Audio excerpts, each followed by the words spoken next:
কি কি গেড়েছে রাস্তার মোড়ে মোড়ে? মূর্তি। আপনাদের ঘরে মূর্তি আছে? কে বলছে নাই? একজন রেখেছে জনকের মূর্তি, আরেকজন রেখেছে ঘোষকের মূর্তি। একজন রেখেছে ভারতীয় নারীর মূর্তি, আরেকজন রেখেছে পাকিস্তানি নারীর মূর্তি। ঠিক না বেঠিক জুড়ে বলেন? দুইটার মধ্যে ভেজাল আসতে না নাই?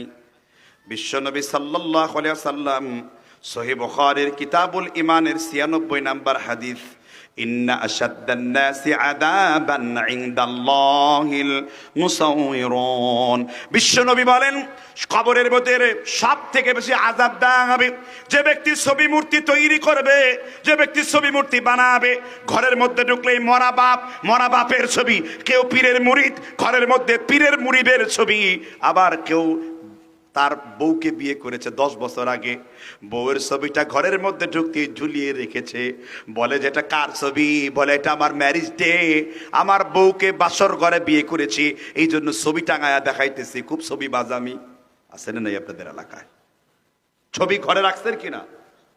ছবি মূর্তি ঘরে রাখলে এক্ষুনি আজকে যেই ওটা ফেলে দিতে হবে, ছুঁড়ে ফেলতে হবে। ঠিক না ঠিক জোরে বলেন? কি জন্য? মিশকাতুল মাসাবির মধ্যে বিশ্বনবী বলেছেন লা তাদখুলুল মালাক, ওই ঘরে রহমতের ফেরেশতা প্রবেশ করবে না। কোন ঘরে? বিশ্বনবী বলেন কালবুন ওয়ালা তুসাফির, যেই ঘরে কোনো কুত্তা কিংবা কোনো জিনিসের ছবি ঝুলিয়ে রাখা হয়। তাহলে কুকুর কিংবা কোনো জীবের ছবি ঝুলিয়ে রাখলে ওই ঘরে কি প্রবেশ করে না? হুজুর ফেরেশতা আবার কাকে বলে? ফেরেশতা চিনেন তো? আপনাদের ঘরে কোনোদিন ফেরেশতা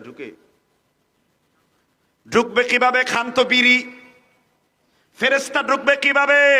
24 ঘন্টা সুদের সাথে লেনদেন করে, মায়ের সাথে 24 ঘন্টা ব্যভিচার করে, ওই ঘরে ফেরেশতা কিভাবে ঢুকবে? ফেরেশতার পরিবেশই তো নাই। ফেরেশতা ওই ঘরে কিভাবে বসে? ফেরেশতা প্রত্যেক দিন প্রত্যেকের ঘরে প্রবেশ করে। সুবহানাল্লাহ বলেন। আমি কি দেখায়া দেব হাদিস দিয়ে? তাহলে তারগীব ও তারহিব হাদিস নাম্বার 1294 নাম্বার, আলবানী হাদিসটিকে সহিহ বলেছেন, অত তাহকিকের দরকার নেই। আল্লাহর নবী মুহাম্মদ সাল্লাল্লাহু আলাইহি সাল্লাম বলেন মা মিন মুসলিমিন ইয়াবিতু আলা যিকরিন তাহিরান ফায়াতাআরু মিনাল লাইলি, আল্লাহর কোন গোলাম রাতের বেলায় ঘুমানোর পূর্বে উত্তম রূপে ওযু করে যখন রাতের বেলায় ঘুমিয়ে যায়, আল্লাহ তাআলা তার মাথার কাছে একজন ফেরেশতা দাঁড় করায়া দেন। ঘুমিয়েছিলেন, ওযু করে জিকির করে ঘুমিয়ে পড়েছেন। ফায়াতাআরু মিনাল লাইল, রাতের বেলা ডান কাত থেকে বাম কাত হয়েছেন, একজন ফেরেশতা আপনার মাথার উপর বলে আল্লাহুম্মা গফির লাহু ওয়ারহামহু, আল্লাহ তুমি তোমার এই গোলামকে ক্ষমা করে দাও, আল্লাহ তুমি তোমার এই গোলামকে মাফ করে দাও।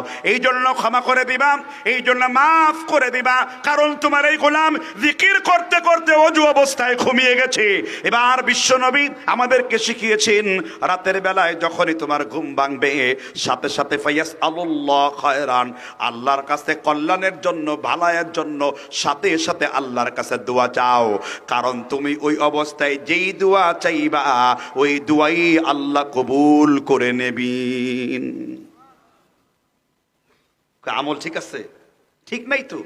গান বাজনা শুনে ঘুমিয়েছে, সারাদিন জুয়া খেলেছে, আইপিএল বিপিএল ও 14 গোষ্ঠী, ওর বাপের ঠাকুরের সব জিনিস দেখে ঘুমিয়ে পড়েছে। ওযু করবে কখন, আর গোসল করবে কখন, আর জিকির করবে কখন? শয়তানের জিকির করে তো শেষ করতে পারে না। ঠিক না ঠিক জোরে বলেন? আর যেই ঘরে ফেরেশতা নাই সেই ঘরে আল্লাহর রহমত নাই। ঠিক না ঠিক? এই জন্য ঘরটাকে ফেরেশতা আসার পরিবেশ তৈরি করতে হবে। যেই মহিলার স্বামী বিড়ি খায় ওই পুরুষটাকে ঘর থেকে ধাক্কা দিয়ে বের করে ফেলতে হবে, কারণ এই রকম বিড়িখোর স্বামীর জন্য তুমি ফেরেশতার দোয়া থেকে বঞ্চিত হয়েছো।